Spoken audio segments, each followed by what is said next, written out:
자, 오늘은 가출 나의 꿈을 향하여라는 제목을 가지고 하나님 말씀 증거하도록 하겠습니다. 이제 탕자의 이야기가 계속해서 진행될 것입니다. 한 주 한 주가 완전한 단절된 교훈을 여러분들에게 드리는 것이 아니라 전체를 통으로 우리가 은혜를 받아야 되기 때문에 이번 한 주에 또 주시는 말씀에 대해서 좀 파편적 은혜를 한번 생각해 보았으면 좋겠습니다.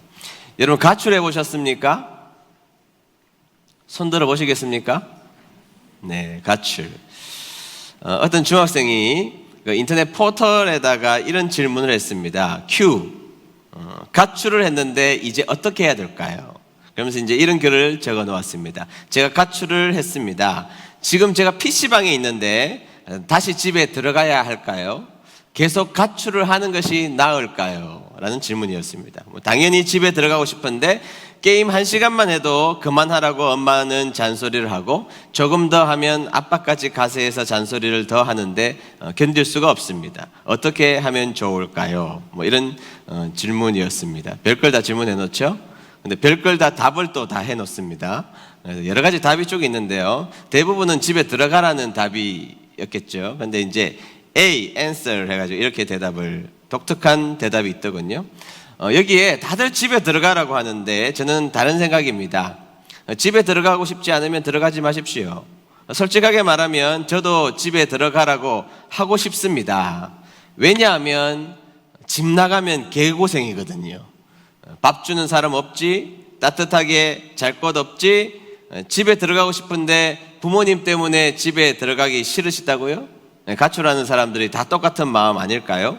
부모님이 싫으니까 가출하겠죠. 그런데 이왕 가출하셨으니 지금부터 가출의 극한 고통을 경험해 보십시오. 님이, 보통 이 상대를 님이라고 인터넷에 합니다. 놈도 아니고 님이라고 그래요.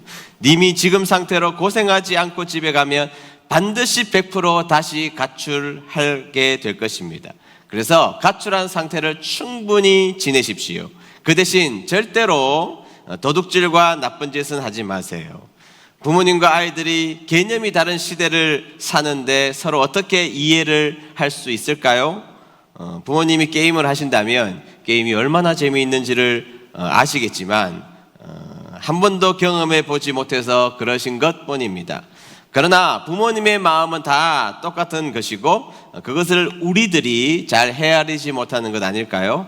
그렇다는 겁니다. 가출의 개고생을 계속해서 느끼십시오. 이렇게 답을 적었습니다. 아주 좋은 우문현답이라는 생각이 제가 들었습니다.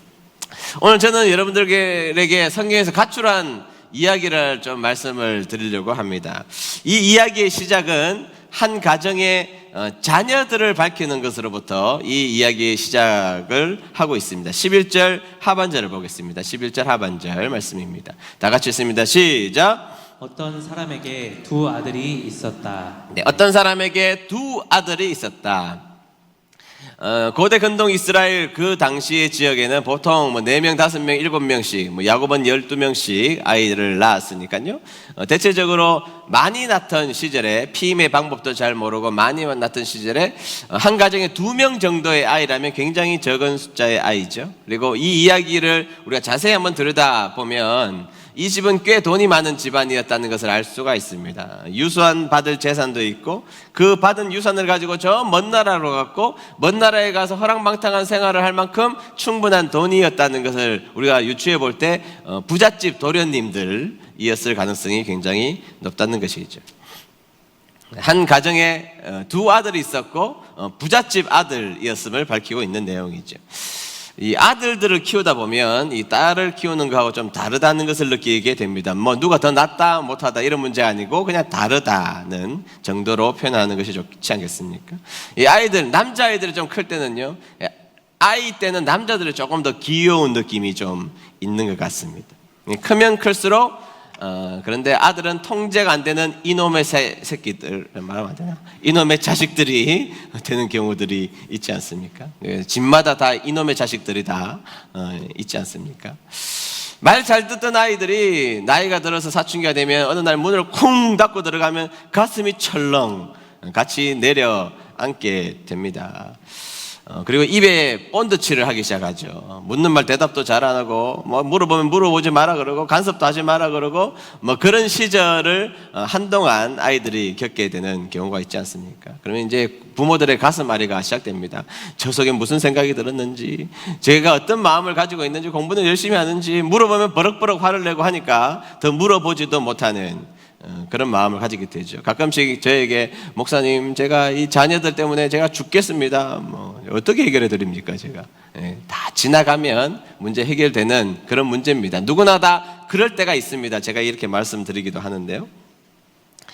말로 도발을 하기도 하고 문을 막 쾅 닫고 막 확 나가기도 하고, 가끔씩 꿀밤을 떼려고 손을 들면 엄마의 손을 팍 붙잡고 내가 당신보다 힘이 세, 이걸 한번 보여주는 그런 모습들이 아이들 가운데 있지 않습니까? 한 번쯤 그렇게 하신 분들이 제 눈에 보입니다. 한 번은 저희 집에 사는 이모놈의 자식이 사춘기 때 저에게 아주 작은 도발을 한번 한 적이 있었습니다. 제가 지금부터 하는 이야기는 여러분들의 가정 속에 보편화시키면 절대로 안 됩니다. 또 한 가지 부탁은 저를 이상한 눈으로 보지 않았으면 좋겠습니다. 약속하시겠습니까? 약속해야 말할 겁니다. 약속하시겠습니까? 네, 약속하셨습니다. 이 남자들 사이에는 약간 정글과 같아서 힘의 밸런스가 깨지는 경우가 많이 있습니다. 그래서 주도권의 싸움이 있는데 그 주도권이 상대에게 싸움을 통하여서 넘어가는 경우가 굉장히 많이 있거든요. 저희 아들 미니가 사춘기 중3 정도 된 것으로 제가 기억하는데 저에게 한번 아주 사소한 도발을 한번 하길래 제가 깨달았습니다. 이 도발에 제가 지면 이 주도권에서 제가 밀릴 수 있다는 아주 다급한 마음이 제 마음속에 들었습니다. 그래서 제가 그 당시에 들고 있던 책을 보려고 들고 있던 아이패드를 제가 들고 던지는 신용을 제가 이렇게 했습니다. 던지는 신용을 하니까 저한테 한 번 더 도발을 하더라고요. 뭐라 그러는가 하면, 아빠 그 아이패드 그거 못 던질 거잖아요, 그러더라고요. 그 말은 아빠 다른 거는 던져도 책은 던질 수 있고 다 할 수 있는데 그 비싼 아이패드 던지다 깨지면 아빠 그건 무슨 집안에 큰 손괴가 일어나는 그것을 아버지가 던질 이유가 없다, 뭐 이렇게 말하는데 제가 직감적으로 이것을 던지지 못하면 우리 집의 주도권은 미니에게 넘어간다는 생각이 들었습니다. 그래서 제가 아이패드를 들고 제가 있는 힘을 다해서 미니한테 집어 던져버리고 말았습니다. 다시 한 번 더 말하지만 저희 집안 콩가루 집안 아닙니다. 우리 매우 사이가 좋습니다. 세게 던졌는데요, 다행히 미니가 그것을 탁 받아가지고 받는 바람에 떨어지지 않아서 지금도 고맙게 생각합니다. 그 인간 말고요, 그 순발력에 대해서 말이죠. 어쨌든 그 모습을 우리 미니가 보고 얼굴이 사색이 되어버리고 말았던 것이죠. 그리고 나서 지금까지 단 한 번도 저에게 도발을 해본 적이 없습니다. 다시 한 번 더 이야기하지만 이것이 보편적 방법이 아니니까 꼭 쓰지 않았으면 좋겠습니다. 여하튼 제가 하고 싶은 이야기는, 자녀들을 키우다 보면 자녀들은 우리의 너무나 기쁨이 되기도 하고 너무너무 소중한 자녀들이기에 그 자녀들 때문에 우리의 마음이 아프기도 하다는 것입니다. 너무너무 소중하고 너무너무 눈에 넣어도 아프지 않은 아들이기에, 자녀들이기에 그 아이들이 어느 날 아프기 시작하면 정말로 내가 대신 아파주고 싶은 마음은 부모가 된 분들이라면 누구나 다 깨닫는 일 아니겠습니까? 어느 날 자녀들이 성적이 떨어지고 뭐 여러 가지 대학에 떨어지고 뭐 몸져 누우면 그 모습을 보면 그 자녀들보다 실제로 그 부모가 마음이 더 아픈 법이라는 것이죠. 근데 오늘 성경에 보니까 심각한 문제가 하나 발견되었음을 우리가 쉽게 찾을 수가 있습니다. 어느 날 둘째 아들이 있었는데요, 아들 둘 있는 부잣집 도련님 이 가정에서 둘째 아들이 자꾸 부모님의 집에 안방의 문을 열었다가 할 말이 분명히 있는 것 같은데 말하지 않고 문을 닫고 또 나갑니다. 여러 번 반복하다가 어느 날에는 결기에 찬 눈매를 가지고 방의 문을 쾅 열고 힘차게 들어왔습니다. 분명히 자신의 의지가 분명했고 그 의지를 가지고 자신의 아빠에게 이렇게 이야기를 하기 시작했던 것이죠. 12절 상반절을 볼까요? 12절 상반절 다 같이 읽습니다. 시작. 그런데 작은 아들이 아버지에게 말했다. 아버지, 제가 받을 몫의 재산을 주십시오. 네, 이 작은 아들이 문을 열고 들어와서 한다는 소리가 뭐냐면, 아버지, 저의 몫을, 제가 받을 몫의 재산을 저에게 주시지요. 그렇게 말을 했던 것입니다. 여러분, 이 말을 여러분들이 어떻게 이해할지 모르겠지만 고대 근동의 이스라엘의 그 문화를 속에서 이 말을 제가 다시 한번 해석해 본다면 이 말은 그 집안을 발칵 뒤집어 놓았습니다. 그리고 이 집안에서 일어난 이 일은 주위에 있는 그 동네 사람들을 발칵 뒤집어 놓는 엄청난 파급력이 큰 이야기를 하게 되었던 것입니다. 여러분, 우리 한국 정서로 이해하시면 안 됩니다. 우리 한국은 부모님들이 살아계실 때의 재산을 물려주기도 하시고 아파트를 사주시기도 하시고 전셋값을 대주는 그런 집안이 있기도 하시지만 성경이 기록되어 있는 이 이스라엘 근동 당시 관습에 의하면 이 재산의 분배는 반드시 아버지 사후에 일어나는 것입니다. 아버지가 돌아가신 다음, 아버지가 하나님 앞에 가신 다음에 그때 비로소 재산을 분배하는 것이 지나친 상식이었다는 것이죠. 그런데 어느 날 둘째 아들이 문을 열고 들어와서 한다는 소리가 아버지의 재산을 저에게 유산으로 주십시오, 이렇게 말했다는 것은 아버지가 죽었다고 생각하시고 저에게 재산을 주십시오라고 말한 것과 동일한 이야기인 것입니다. 혹 재산을 분배하기는 하는 경우가 있습니다. 자, 너의 재산은 이 정도고 너의 밭은 이 정도야, 이렇게 말할 수는 있지만 이 재산의 정확한 분배와 나눔은 반드시 아버지가 돌아가신 이후에 이루어졌다는 것이죠. 따라서 이 둘째 아들이 지금 하고 있는 이 이야기는 집안을 발칵 뒤집어 놓고 아버지의 마음속에 못을 박는 그런 이야기였으면 분명하다는 것입니다. 그 당시에 그러면 이스라엘 주위에는 이런 일이 있었을까요? 아닙니다. 케네스 베일이라는 사람이 무려 15년간 모로코를 비롯해서 인도, 터키, 수단, 그리고 이스라엘 근교를 다니면서 사람들, 각기각층의 인물들을 만나서 동일한 물음을 했습니다. 자, 아버지가 살아계셨을 때에 유산을 요구하는 것이 이 동네 사람들에게 있는 일입니까? 물어보았더니 단 한 곳도 그런 일은 없었다라고 단정을 지었습니다. 왜냐고 물었더니 그것은 아버지가 얼른 죽었으면 좋겠다라는 말과 똑같은 선언이었기 때문에 그 누구도 그런 말을 입 밖에 꺼내지 않는다라는 이야기를 했다는 것이죠. 그 이야기를, 그 끔찍한 이야기를 둘째 아들이 아버지에 하고 말았던 것입니다. 자, 그렇다면 이 상황은 우리가 어떻게 전개할 수 있나요? 아버지, 저는 아버지와 아들과의 관계를 끊고 싶습니다. 아버지가 죽었다고 생각하시고 저에게는 저의 몫이 지금 필요하니 제가 그 몫을 가지고 살아야 되겠사오니 아버지 죽었다고 생각하시고 그 재산을 나에게 주십시오 라고 말했던 것입니다. 이 충격적인 이야기를 들은 아버지는 아이패드를 던지는 아버지와 좀 달랐던 것 같습니다. 12절 하반절의 이야기는 이렇게 이끌고 가고 있습니다. 자, 다 같이 읽어봅니다. 시작. 그러자 아버지는 재산을 두 아들에게 나누어 주었다. 네, 이 말도 안 되는 이 아들의 부탁 앞에서 아버지의 말도 안 되는 자비가 시작되고 있음을 보여주고 있는 장면이죠.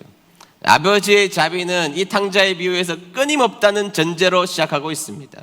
사실은 재산이고 옷이고 홀딱 벗겨서 쫓겨내야 할 판에 아버지는 자신의 재산을 아들에게 남겨주었던 것입니다. 근데 여러분, 중요하게 한 가지 더 기억하고 여러분들이 넘어가야 될 사건이 있는데요. 한번 본문을 다시 한 번 더 읽어보겠습니다. 잘 보십시오. 제가 읽겠습니다. 그러자 아버지는 재산을 두 아들에게 나누어 주었다.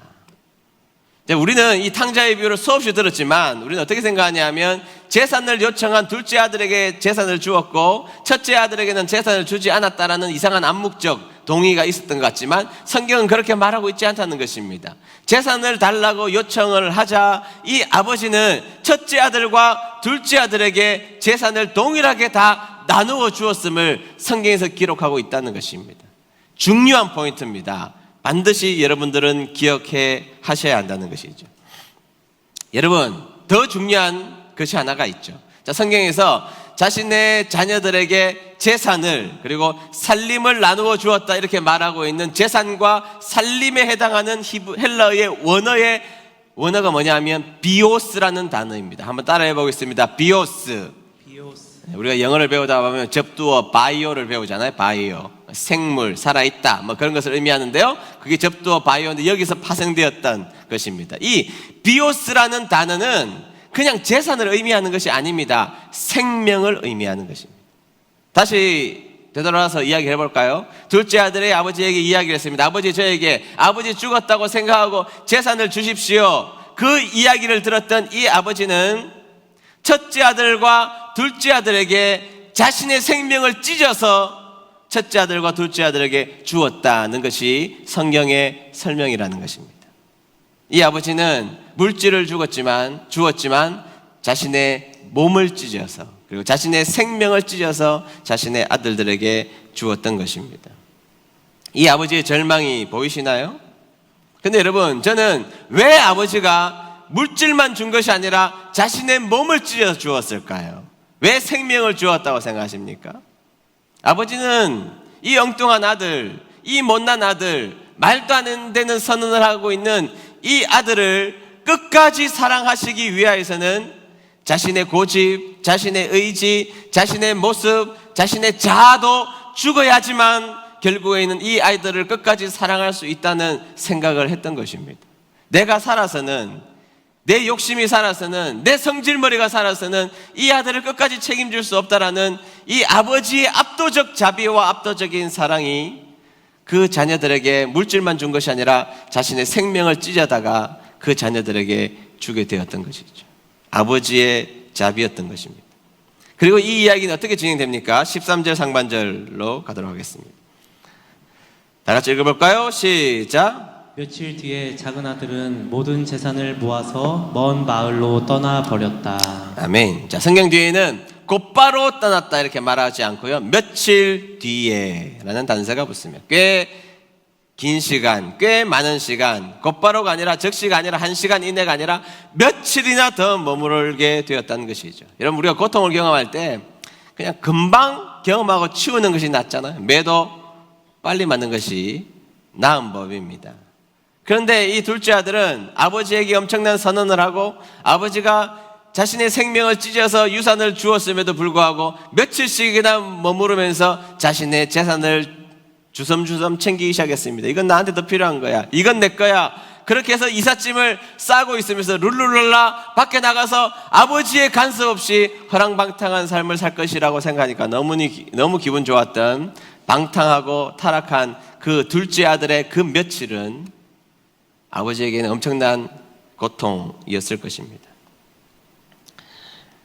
아들이 자신에게 사망 선고를 했고 아버지의 마음과 그 아버지의 눈은 조금도 배려하지 않은 채 자기가 떠날 준비만 하는 이기적이고 정말로 타락한 한 아들의 모습을 보게 된 것입니다. 자신의 생명을 찢어서 아들에게 준 아버지의 마음을 조금도 헤아리지 않고 그곳에서 머무르며 충분한 시간을 자신은 가지며 그곳에 머물러 있었던 것입니다. 그래서 성경에는 우리가 읽었듯이 먼 나라로 갔음을, 먼 고을, 개역 개정판에는 먼 나라로 갔음을 성경에서는 분명히 밝히고 있다는 것입니다. 먼 나라로 갔습니다. 아버지가 보이지 않는 먼 나라. 망원경을 꺼내도 아버지의 집이 보이지 않는 먼 나라로 갔다는 것입니다. 옆집 동네가 아닙니다. 망원경을 꺼내도 아버지가 보이지 않을 만큼 먼 나라로 갔습니다. 혹시 아버지의 마음이 바뀌어도 나를 찾아오지 못할 만큼의 먼 나라로 가서 아버지하고는 가까이 있기를 꿈에도 기대하지 않는 마음으로 먼 나라로 도망가 버리고 말았던 것입니다. 제가 좀 전에 베일이라는 학자의 이야기를 했는데요. 이 베일이라는 학자는 이 장면을 이렇게 묘사합니다. 탕자는 젊은 사람들이 저기 넓은 세상을 동경하기 위해서 저기 넓은 나라로 간 것이 아니라는 것입니다. 탕자는 넓은 세상의 동경이 아니라 아버지와 다른 삶, 다른 세대가 되기로 작정한 무서운 배신행위였다. 이렇게 기록하고 있어요. 그 당시의 문화와 상황을 다 알았던 이 베일이라는 학자는 지금 탕자가 선택했던 그 먼 나라로 떠나갔던 아버지의 유산을 받아서 먼 나라로 떠나갔던 것은 아버지가 믿는 하나님, 아버지가 섬기는 것, 아버지가 귀하게 여기는 모든 것으로부터 단절하여 다른 세대가 되기로 작정한 무서운 배신행위였다는 거예요. 그리고 먼 나라는 불순종의 거리를 보여준다는 것입니다. 불순종의 거리. 죄의 거리, 불순종의 거리가 바로 먼 나라, 아버지의 손이 닿지 않을 만큼 먼 나라로 도망가게 되었던 것입니다. 나의 꿈을 찾아서 아버지의 마음을 버리고 아버지의 사랑을 버리고 아버지의 기분을 버리고 아버지의 절망감을 버리고 먼 나라로 이 탕자는 떠나가 버리고 말았던 것입니다. 못된 놈이죠? 저만 그렇게 생각하나요? 못된 놈이잖아요. 못된 놈, 이런 못된 놈이 어디 있습니까? 이스라엘 근동에 이런 못된 놈은 역사상 없었습니다. 이렇게 치열하게 나쁜 놈은 역사상에 없었습니다. 그런데 그 못된 놈이 자비의 아빠와 함께 만나게 되었던 것이죠. 근데 여러분, 이 탕자, 이 못된 놈, 하나님이 제가 말씀을 준비하면서 하나님이 저에게 은혜를 주셔서 다시 한 번 더 이 말씀을 연구하고 읽고 연구하면서 저는 이 탕자가 누군지 알았습니다. 누군지 지금 말해볼까요? 큰일 날 텐데. 이 탕자는 다름이 아니라 저와 여러분들을 포함한 인류였다는 것을 저는 깨닫게 되었던 것입니다. 하나님은 이 땅에 파라다이스를 만들어 주셨습니다. 아담과 하와에게 파라다이스를 만들어 주시고, 자, 여기에서 네가 하고 싶은 일을, 모든 일을 다 할 수 있어. 모든 것을 다 해. 내가 지은 모든 것 다 너에게 줄 테니 네가 모든 것을 누리고 살렴. 얼마나 놀라운 축복입니까? 근데 이 축복을, 놀라운 축복을 받았던 아담과 하와에게 한 가지 불만이 이 놀라운 축복을 다 잊어버리게 했던 것입니다. 한 가지 불만이 뭐였죠? 동산 중앙에 있는 선악을 알게 하는 저 실과를 따먹는 날에는 네가 정령 죽으리라 귀에 거슬리기 시작했습니다. 아니, 주시려면 다 주시지 왜 그것은 빼놓고 나에게 주셨을까? 주시려면 모든 것을 주시지 왜 그것은 나에게 빼놓고 나에게 주셨는지에 대한 불만을 마음속에 가지기 시작했던 것이죠. 결국 불순종하여서 하나님이 정해놓으신 너무 아름다운 파라다이스로부터 나가게 되었던 것입니다. 전 인류를 구하고 싶어서 선지자가 된, 선교사가 된 이 요나는 원수 아수르, 니느웨 그쪽이 구원받는 꼬라지가 보기 싫어서 하나님 없는 곳에 가기 위해서 다시스 행배를 타고 저 멀리 가기로, 스페인 땅끝 마을까지 가기로 작정을 했던 것 아니겠습니까? 여러분, 오늘의 탕자의 문제가 무엇입니까? 탕자의 문제가 뭐죠? 자기가 중심이 돼요. 하나님의 말씀도 필요 없고 주위의 사람들의 마음도 필요 없고 내 주위에 있는 사람들의 기분도 필요가 없고 나만 괜찮으면 좋다라는 이 생각 속에 살아가는 시작점을 둔 사람이 바로 탕자였다는 것입니다. 그게 탕자입니다. 여러분, 여러분들의 삶의 결정을 누가 하고 계십니까? 누구를 위해서 하고 계십니까? 내가 결정하고 모든 결정이 나만을 위하여서, 나의 이익을 위하여서, 나의 기쁨을만을 위하여서, 말씀해 주시는 교훈 같은 거 상관없고 주위의 사람들 기분도 상관없고 내가 선택한 길 그냥 내가 내 맘대로 살아보리라고 다짐하고 작정한다면 그 마음이 탕자인 것이죠. 주님께서 우리에게 분명한 말씀을 주셨음에도 불구하고 그 말씀을 지키는 고통을 내가 견뎌내는 것보다 그냥 내 마음대로 살아가는 방식으로 내 인생을 결정하며 살아가는 모습이 있다면 그것이 바로 탕자의 모습이라는 것입니다. 그래서 탕자의 이야기에 탕자가 가지고 있는 가장 핵심적 문제를 저보고 한 가지로 설명하자면 나만 좋으면 그만이다. 그 가치관으로 살아가는 사람입니다. 나만 좋으면 다른 사람 욕하는 것도 괜찮고, 나만 좋으면 다른 사람 무너지는 것도 괜찮고, 나만 돈 벌면 다른 사람 망가지는 것도 괜찮고, 내 기분만 좋으면 다른 사람의 기분에 대해서는 전혀 생각하지 않는 공동체적이지 못한 생각으로 살아가는 사람이 탕자라는 것이죠. 여러분, 제가 교회 성장을 배우다 보면 이제 교회가 개척을 해서 이제 성장을 합니다. 그러면 50명이 참 넘기기가 어려워요. 50명을 넘기면 겨우 자립을 합니다. 그리고 이제 여기서 100명까지 올라서는 데가 정말 어렵습니다. 전국에 있는 교회 80에서 85%가 출석교인 100명이 되지 않습니다. 10%, 15%만 100명이 실질적으로 가서 세어보면 100명이 넘는 교회는 15% 정도밖에 되지 않는다는 통계가 있지 않습니까? 그런데 여러분, 이 100명을 넘어서지 못한 이유가 무엇일까? 여러 가지가 있어요. 여러 가지가 있는데 그 중에 한 가지 오늘 우리가 이야기하고 있는 내용으로 좀 비춰보면 그 한 가지가 뭐냐 하면 교회에서 자기 주장이 너무 지나치게 강한 사람이 한두 명 있으면 교회가 100명을 넘지 못한다는 겁니다. 자기 주장이 관철되지 않으면 막 삐지고 화내고 이런 사람이 한두 명만 있으면 교회가 100명을 넘어서지 못한다는 겁니다. 뭐 우리 교회는 100명을 넘어섰으니까 뭐 괜찮겠죠, 이런 말을 해도. 경북에, 우리가 경북이지 않습니까? 한 교회에 있었던 이야기인데요. 교회에서 아주 중요한 일을 감당하고 있는 중직 집사님이 계셨습니다. 이 집사님이 교회에 온갖 일을 다 하기는 하시는데 문제는 다른 사람들을 너무 힘들게 하고 자기 의견이 너무 강한 것입니다. 그래서 온 성도들의 마음속에 어떤 마음이 있었느냐 하면 아니 저 집사님만 아니면 교회가 평화로울 건데, 이게 암묵적으로 모든 사람이 하는 이야기입니다. 모든 사람들이 저 집사님만 안 계시면 우리 교회가 정말 평화로울 건데 다들 그렇게 생각했다는 것입니다.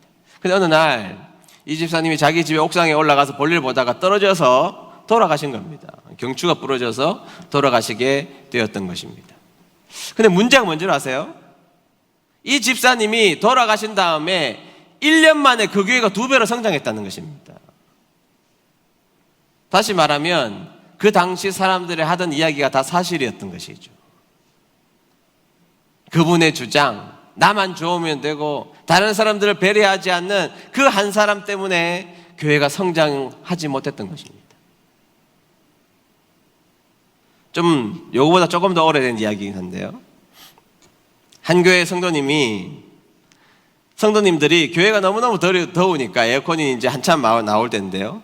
교회에 에어컨을 달자고 건의를 했습니다. 그러니까 한 장로님이 손을 들더니 그렇게 이야기를 했습니다. 여러분, 주님은 십자가의 고통도 당했는데 예배 때 그 1시간을 못 참습니까? 그러니까 교인들이 좀 헷갈리기 시작하는 거예요. 왜냐하면 장로님의 말씀이 좀 신앙적으로 좀 맞다는 생각이 좀 들거든요. 그런데 또 한편으로 생각해 보면 가장 몰상식한 말 중에 하나이지 않습니까? 그래서 이제 착한 집사님이 이 장로님을 만나서 이야기를 했습니다. 장로님 말씀도 맞는데 교인들이 너무너무 힘들어하고 이제 문명의 이기가 이제 들어오기 시작하니까 제가 좀 헌신해서 교회 에어컨을 제가 좀 놓으면 안 될까요? 그러니까 이 장로님이 손가락질 하면서 어디 집사가 함부로 나서냐? 찌그러져 있어! 결국엔 그 교회는 그 장로님 돌아가신 다음에 에어컨 놨대요. 탕자의 눈에는 다른 사람들이 보이지 않습니다.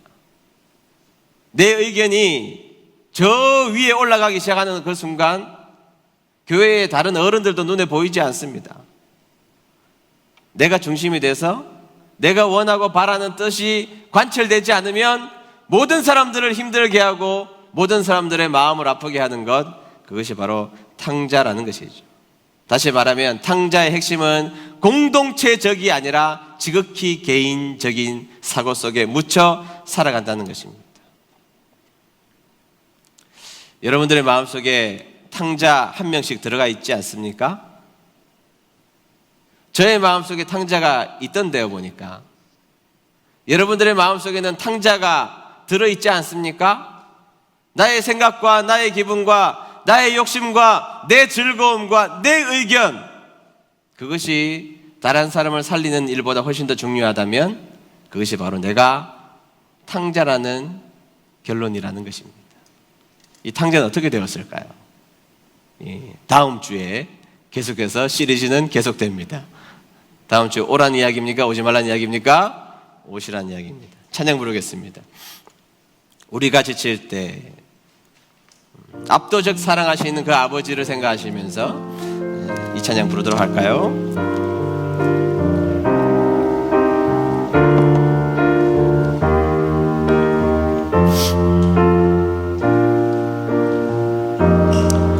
우리가 지칠 때 우리 머머주시고 우리가 쓰러질 때 우릴 잡아주시며 죄 많은 우릴 위해 피 흘리신 예수님, 사랑이 가득한 예수님 마음 우리 업적보다 어떤 업적보다 마음만을 보시고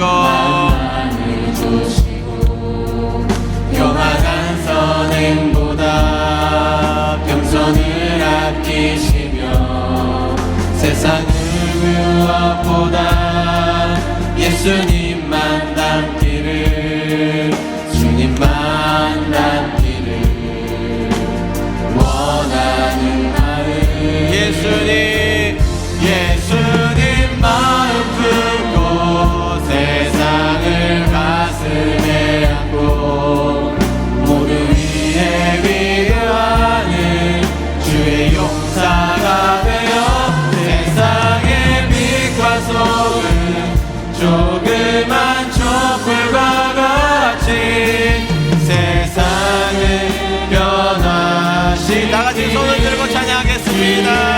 예수님 마음 품고